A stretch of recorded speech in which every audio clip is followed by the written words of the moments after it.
Records. I am here with the real Omar Ali, president of Mack Drama Records 1017. How are you? Man, all is well. Just living another day above ground and loving it. All right. Amen to that. Well, you want to tell the viewers a little bit about Mr. Omar Ali and how you got started in this music industry if people don't know about Mr. Omar Ali?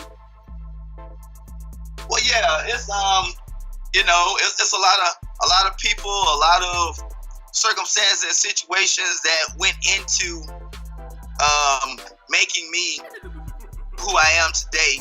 First off, my family are the members of the 70s funk group, the Family Tree. So at six years old, 7 years old, I was touring and performing with my family, alongside Millie Jackson, Joe Tech, the Floaters, Casey and the Sunshine Band. When you think of 70s icons, I've been on stage with them before I even turned 10. And around 13 or so, my cousins and I, we formed a new edition style group called New Attraction in Jacksonville, Florida, where I'm from. And we started touring with the New York Fresh Fest in its early days.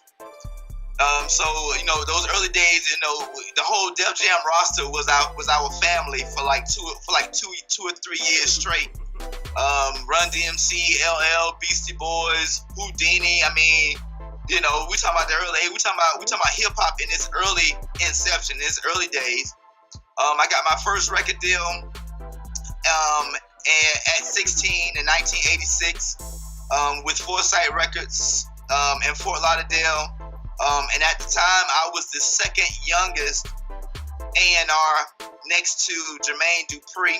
And I helped broker, some of the biggest bass songs of that time. We talking about Smurf. We talking about groups like or artists like MCADE, Gucci Crew. Just that whole Southern South bass movement. Got my second record deal at 19 with Polygram Records, and so now just doing my thing. I have a management company now that I formed with my wife, Miss Daphne Ali, called Kismet Entertainment, and our sole purpose is to give young and up and coming artists a vehicle representation, artist development, proper artist development, and skills and tools that they need in order to succeed in this business. In 1992, I had the pleasure of meeting my brother, my friend, my comrade, who I tell people almost every day that I miss dearly, Mr. Tupac Shakur, and a 3-day tour, three shows. I say 3 shows back to back turned into a 3-month tour with him. We hit it off almost instantly because we found out that our lives pretty much paralleled as far as our influences. Both our families had Islamic, Masonic, and Black Panther influences in it. So we just hit it off, man. And our perception in life, was coincided with each other. And so he's the one who actually gave me my tag of the Southern Outlaw. And I wear that with pride today. And here I am, president of the whole 1017 brand, and just trying to make my family, trying to make my family, and trying to make the spirit of Pac himself proud. Absolutely, I think you're doing a good job of that. So tell me, how did you get to be president of 1017 Mack Drama Records? Man, let me tell you something. It was a process, not a long process, but it was a process. I met the acquaintance of OG Mack Drama via radio interview. We were actually connected through a mutual friend of ours. Hold on. we was connected through a mutual friend of ours by the name of DJ Pac-Man, out of Greenville, South Carolina. And at the time, I was managing a young artist, a young hot 17-year-old artist that was making his way through the ranks. I'll keep his name nameless. I'll keep him nameless because he's he had some issues, and we had a falling out through his family. That's one of the things of mixing business with personal. So I had him on the radio show, and OG and I hit it off instantly. Then I came back a second time with my brother that I presently manage, Sirius Penny. OG happened to mention that he was forming some new imprints under the BrickSquad Mafia umbrella. And after the call, OG he just opened his arms to us. It's just real talk. He opened his arms to us. He fell in love with Sirius Penny, and his music, his style, his energy, and everything. And so a few days later, I hit OG up and like, look, I'm ready. I'm thinking about transitioning my years of experience in the management sector into the A&R sector. And he wrote me back and said, well, I was about to message you the same thing about joining my company. So we were thinking on the same wavelength. And so coming in, he made me the Southeast Director of A&R. Then a few months later, he made me the Vice President of A&R. And then, unbeknownst to me, him, Charmaine Jackson, who was our president of marketing, and Young Banks, who is the president of our graphics and who was the then president at the time, had already talked about me being president one day, and I guess my day came up. I guess my day came up, and OG signed me, he sealed me, and he delivered me across the water, and here I am, president of 1017. All right. I think you do a fine job of it. You have a lot of order and direct. They need that. Do you Everybody really? need that. I appreciate that. Absolutely. You gotta have a backbone in this business. If you don't, they're gonna run right on over you. Right on over you. So most definitely. Tell me what is something in the music industry that's a pet peeve of yours right now? A pet peeve of mine? Absolutely. I think a pet peeve of mine, first and foremost, is image. I tell people all the time, whether they're artists or not, I tell them all the time, image is everything. You only get one time to make a first impression. So I see artists a lot of times that, and it might be dope artists, but I see artists a lot of times that, they will get into this fad of, I seen an artist one time with flip-flops on stage. And that almost drove me crazy. I saw artists, they don't know how to separate the business from the personal when they're on stage or when they're performing. So they're on stage and they have 10, 20 of their homeboys on stage. Or they might be out in public with a mixtape, selling a mixtape, and they have people around them that's just cussing, that's just going off, that's being belligerent, that's just acting a fool, not being professional. And hey, there's a time and place for all of that. There's a time and place for all of that. But when you're conducting business, it's about your image. And I think that's always been a pet peeve of mine, because I come from a school of artist development. Back in the 80s, and 70s and 80s, when I was coming up, record labels invested in artist development when it came to the artists. They taught artists how to do interviews. They taught artists how to dress. They taught artists how to perform.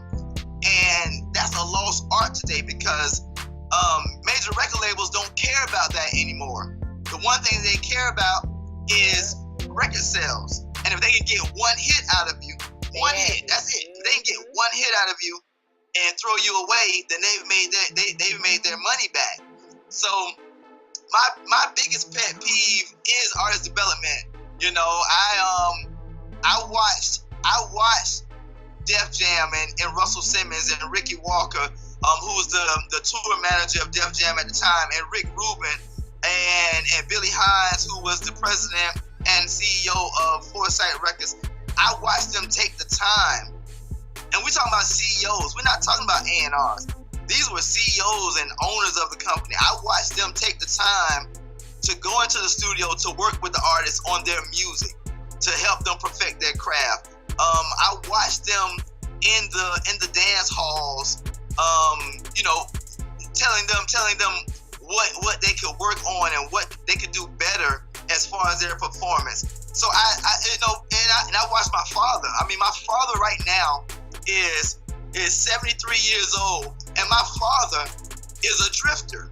Okay. I mean, you know, the drifters. And my father has always been big on choreography. He's always been big on image.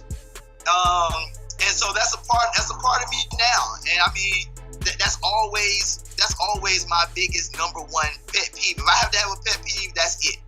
Image is everything. That's a good answer. Tell me, what advice do you give upcoming artists? Since you have so much experience. If I had to give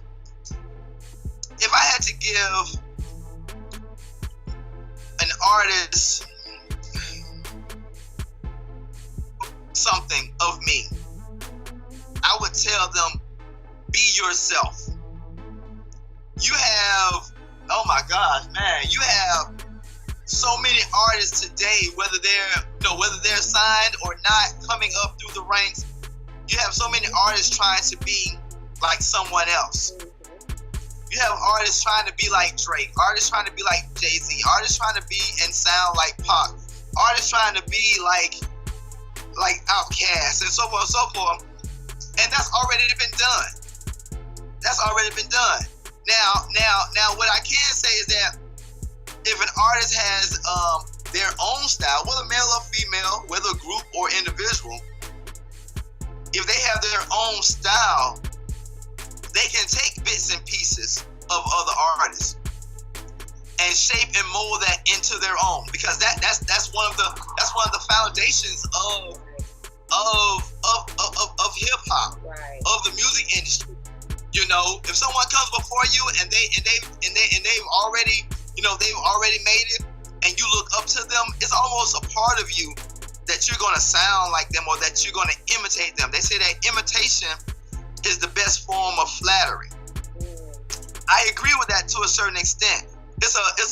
Imitation is a good form of flattery, but in order to stand out, you have to stand out. You have to be different. You have to create your own lane, and that is what makes you you. Hey, I mean, when you think about, when you think about those who came before us now, there's only been one LL. There's only been one J. Cole. There's only been one Kendrick Lamar. Hell, there's only been one Pop. There's only been one Public Enemy. That's it. And all of them had to create their own lane and pretty much be themselves and fight the odds, because they had trust me, Public Enemy had a lot of criticism. They had a lot of closed doors before they got signed. And other artists have come through those ranks. So the best advice I can give artists is to be yourself, create your own lane, and don't take no for an answer. If you want it, if you believe in your craft, if this is what you want to do with your life, and it's not easy, but if this is what you want to do with your life, then hell, no one can stop you. Right. Period. Right. You're right. what artists are you currently trying to promote for 1017 brand? I didn't hear you say it again. I apologize. What are the currently promotions are you doing for 1017? But right now, for 1017, we have my brother Sirius Penny, who's out of Jacksonville, Florida, who's extremely hot. And I'm not just saying that because he's my brother, but he's on another level than I was at his age, and I can admit that. And I tell him, almost every day. He let me hear some new music a few weeks ago, and I had to tell him, dude, I am a real fucking fan of yours. Pardon my language, but I had to tell my brother, I am a real fan of yours. So I mean, we have Sirius Penny coming out. We have the 17-year-old Nigerian princess, hip hop artist, dancer, songwriter, Purple Rain. She's coming out. Her single is supposed to drop. Her first single is supposed to drop on the label between February 21st and 25th. Sirius Penny, his album is supposed to drop on February 21st. We have Major D Star, who is what I call a legacy. He's a 1017 legacy. His uncle is Slim Duncan, from BrickSquad Mafia fame. And he's in the process of coming out with more singles. And his album. Right now he has a few mixtapes out, a few singles out. One called "I'd Rather Be," which is a mixtape that is hosted by the one and only, the incomparable DJ Smalls. Okay. We have Noble Gentry out of Arizona. We have Rich Porter out of Wisconsin. We just keeping it coming. We keeping it coming. I have a few more artists that we're in the process of signing. And our roster is getting thick, and I'm very proud of the team that we're building. As far as artists, as far as our execs, as far as our producers, our team is really dope right now, and we're pretty much rebuilding. And I call it the new BrickSquad. Because everyone know when everyone hears BrickSquad, they automatically think of Gucci and Waka. And yes, Gucci laid the foundation. Gucci laid the foundation, and we're just taking the foundation. We're taking the blueprint. We're running, and we're just running with it. And like I said, building off of it. And like I said, I'm proud of what we're building. And the new BrickSquad is going to be something to be reckoned with very soon now. Good to hear that. Tell me, who did you vote for?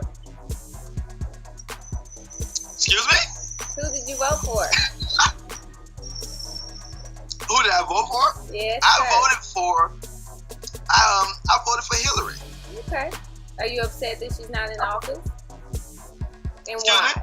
Are you upset she's not in office? If so, why? I'm not necessarily upset that she's not in office. I am disappointed in the American people that she's not in office. Okay. And I was having this conversation. I'm glad you asked that question. Thank you, Miss Kenya.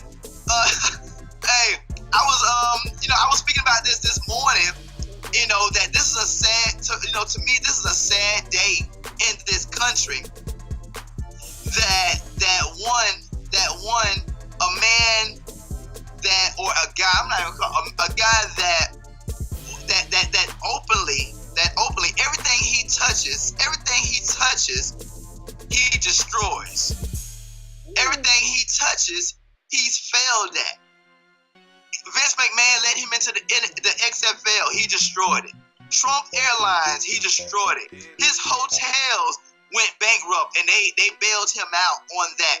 Everything he touches, he destroys. And yes, I'm not saying Hillary is without blemish, because she has a lot of fault. But sometimes in life, you have to pick the lesser of the two evils. You have to pick the lesser of the two evils, and you know, when I just couldn't see myself. I just couldn't see myself falling into that trap of a known I don't want to say failure, but a known person that has shown that he doesn't care about anything but the dollar bottom line. The dollar bottom line. And I want someone in office that'll care at least a little bit more about people than dollars. See, that was the next question I was going to ask you. Do you feel like he is for the minority people? Definitely not. Why? Definitely not. That's my answer. Definitely not. Why? Because nothing in his, because, you know, in life, you know, you have a track record. Everything you do, you have a track record. And nothing, absolutely nothing in his track record has people of color in it. And I'm not just talking about black. I'm not just talking about people of African descent. I'm talking about Native Americans. I'm talking about Hispanics. You know, nothing in his agenda, nothing in his track record has ever shown that he cares, has extended an olive branch or anything to people of color. So once again, there is no way that, and I'm a student of history. Okay, I'm a student of history. You know, modern history and past history. So if I know that Donald Trump is a known failure in everything, I ain't gonna say a failure. You know what? I'm gonna say a failure. Known failure in everything he's touched. If I know that Donald Trump has not extended a hand towards people of color, there's no way that I can reasonably vote for him. I mean, that's just my answer. Okay. Well, I apologize. I have a tendency to get long-winded when it comes to things like that. You're fine. I asked the question, and these are good answers.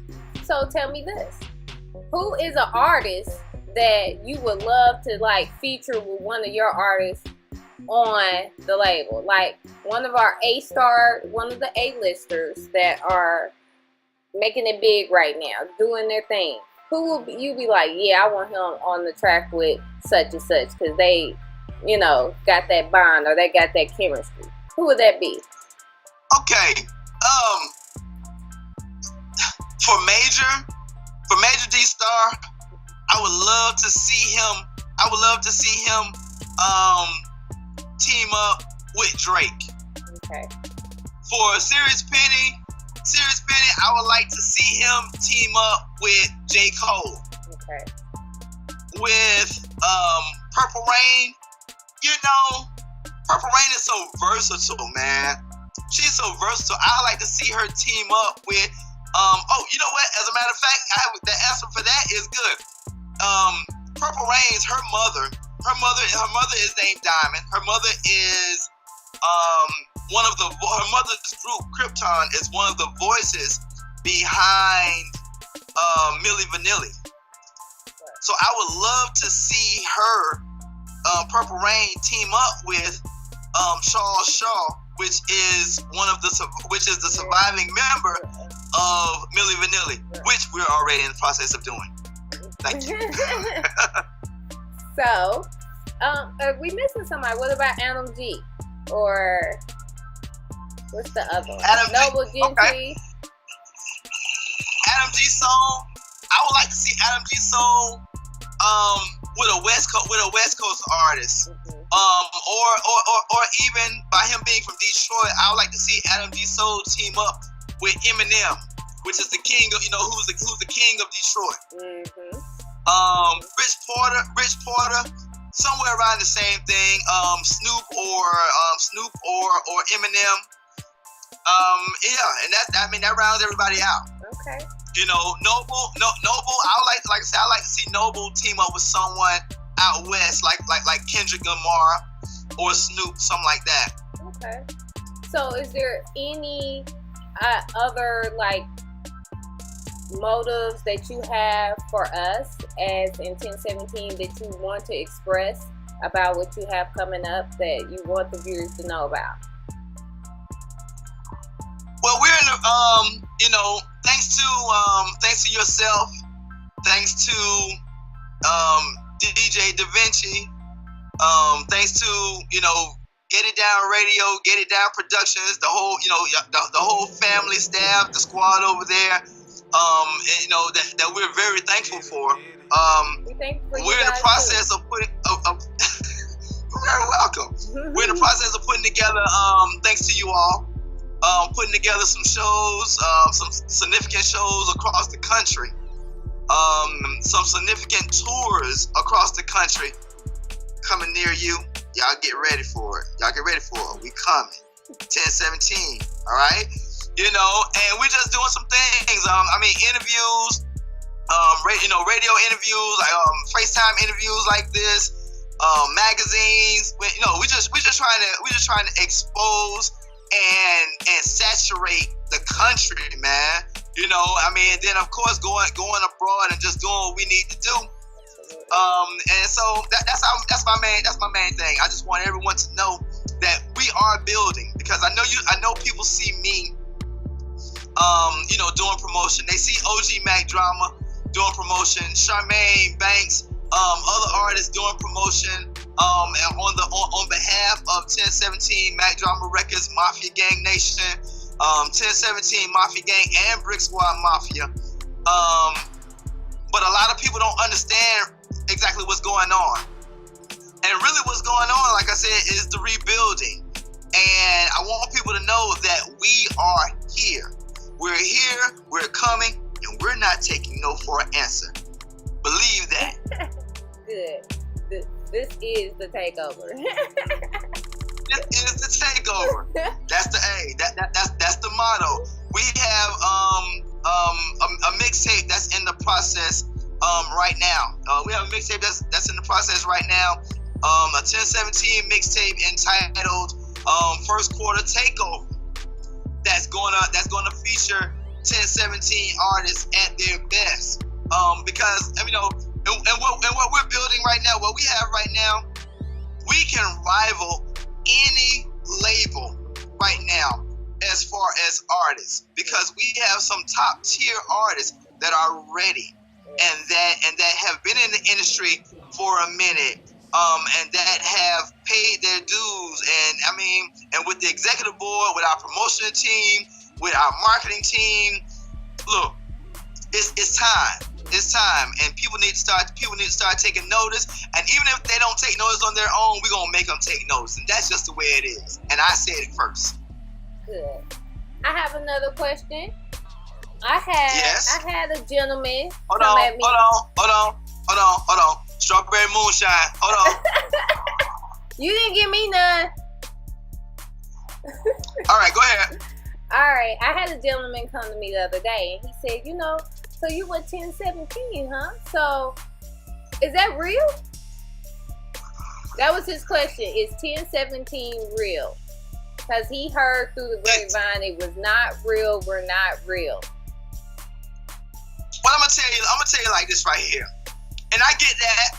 And every now and then I'll get someone that'll inbox me with some foolishness that don't know anything that's what's going on, or someone in the streets will say something, and I tell them like this right here. There was a moment in time, okay? There was a moment in time that 1017 was all together. You had Gucci, you had Walker, you had Frenchie, you had OJ the Juice Man, you had you had that team that was together, and OG Mack Drama was at the center of it all. Well, due to unfortunate circumstances, there was a split, and with that split, you had 1017. Out of the split, you had 1017 Mafia, and 1017 Monopoly, which was Gucci. And from that, unfortunately at that time, Gucci got incarcerated and everything, and everyone else was doing their thing indiscriminately. So with Gucci gone, and Walker was still doing this thing, and I don't have any ill will against anyone for any reason, because I wasn't around at the time. I just know the different stories. But a lot of you'll find that the people that say that 1017 isn't real, BrickSquad Mafia isn't real, that this, that, and the other isn't real, are those that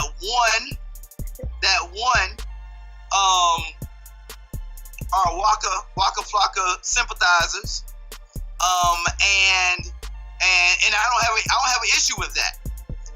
But when people take sides, people tend to not look at the other side of the coin. Be biased. And so people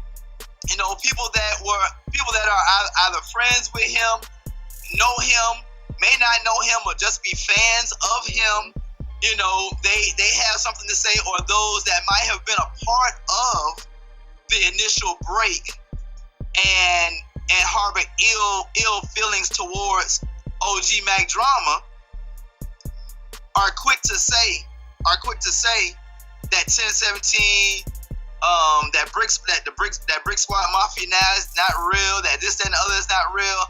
And you know what? To be honest, I don't give a damn. Because one, OG Mack Drama is my brother, he's my friend, he's my OG. And from the first day I met him to right now, December 4th, 2017, he has not told me anything wrong. He has not done me wrong. And everything that he said, he's been able to stand on. He has a big heart, too. Right? Say again? He has a big heart, too. He does. Right. So right now, all of that other talk, to me, is just talk. Once again, I wasn't a part of the initial breakup. I wasn't a part of the initial family. But as long as OG Mack Drama is my brother, and he's standing on what he says and moving forward, right, being progressive and pushing to be successful, guess what? I'm here. And as the president, and as the president, I stand by my CEO and my OG. Absolutely. Well, give us some shout outs. You want to shout out somebody like Miss Daphne Ali? Oh my gosh, you've been doing your research. You yes. Better. All right. Of course. Hey man, of course. I want to shout out the beautiful, the lovely, the darling, the love of my life. 31 years on February 9th. Amen. Miss Daphne Ali, the owner, the CEO of Blending Trends Consulting. Yes, she's a former plus size model extraordinaire, magazine covers, runway, and now beautiful. Fashion stylist. Beautiful. Yeah, she's the shit. Yeah, yes, she is. Mm-hmm. She is. I want to give a shout out to, of course, OG Mack Drama, the whole staff, the family, the crew. At 1017, Mack Drama Records, Mafia Gang Nation, Mafia Gang, and BrickSquad Mafia. 1017. I want to give a special shout out to our marketing president, Miss Charmaine Jackson, for doing what she does. Because she's motivated. She's been here even before myself. We all go through ups and downs, and hey, you can't help but respect. You can't help but respect a crazy, passionate, hostile female that believes in what you're doing. You understand what I'm saying, right, Kenya? Yeah, I guess. You understand? Hey, guess since I'm part of the family, I know you understand, because DJ Da Vinci over there, he's like, oh my God, did he just say that? Yes, I just said that. Okay. I want to give. I think you just called me and Charmaine out. I'm gonna have to give her a phone call. Exactly. Hey, I want to give a special shout out to all the artists, man. All the artists on our label, man. From my brother Sirius Penny. Matter of fact, not even all the artists, to everyone on the label. Artists, producers, DJs, man. Sirius Penny, Purple Rain, Noble Gentry, Rich Porter, DJ Crave, DJ 1017, Big Slab, man. Let's go, man. That's right. Shout out to social media too. Author. We have a producer. I know all of our affiliates of 1017 Euro. Oh, you know, okay. I want to give Author, our executive producer of production for 1017. You know, he's always there, man. You know, I believe in our team. I love my team. I love my fucking team. You know, I want to give a special shout out to you, DJ Da Vinci, man, for coming on board, doing what y'all do, and just and taking the vision, taking the vision that myself and OG Mack Drama have laid out, and I have to say y'all running with it, and so I want to salute, man, for real. That's real talk. Give your social media so everybody can find you. And to find me is easy. On hold on. That moonshine kicking in, let me tell you. It be the good stuff though. It be the good stuff. Oh yeah. Strawberry moonshine. On Instagram, Kismet CEO 1017. On Twitter, Kismet CEO. On Facebook is Omar Ali. It's simple. Okay. It's simple. I want to tell you thank you for doing this interview. Thank you. Goes out to you, Mack Drama, Charmaine, all the artists that gave us the opportunity just to give us a chance to do what we do best. So thank you. I appreciate that, okay? And thank you for just letting us join the family. I appreciate y'all. Tune in for this. We'll let you know when we post it. You rock. Is there anything else you want to tell the viewers? Hey, all I want to say is be on the lookout. Be on the lookout for 1017 Mack Drama Records, Mafia Gang Nation artists, 1017 BrickSquad Mafia 1017. Be on the lookout for the mixtape. Be on the lookout for Sirius Penny, Purple Rain, Noble Gentry. When you see 1017 and you see Mack Drama Records, Mafia Gang Nation, take notice. When you see 1017 Mafia Gang and BrickSquad, take notice, because we here, we coming, and like I said before, we taking no prisoners. Yeah, BrickSquad. Have a good one. Thank you so much.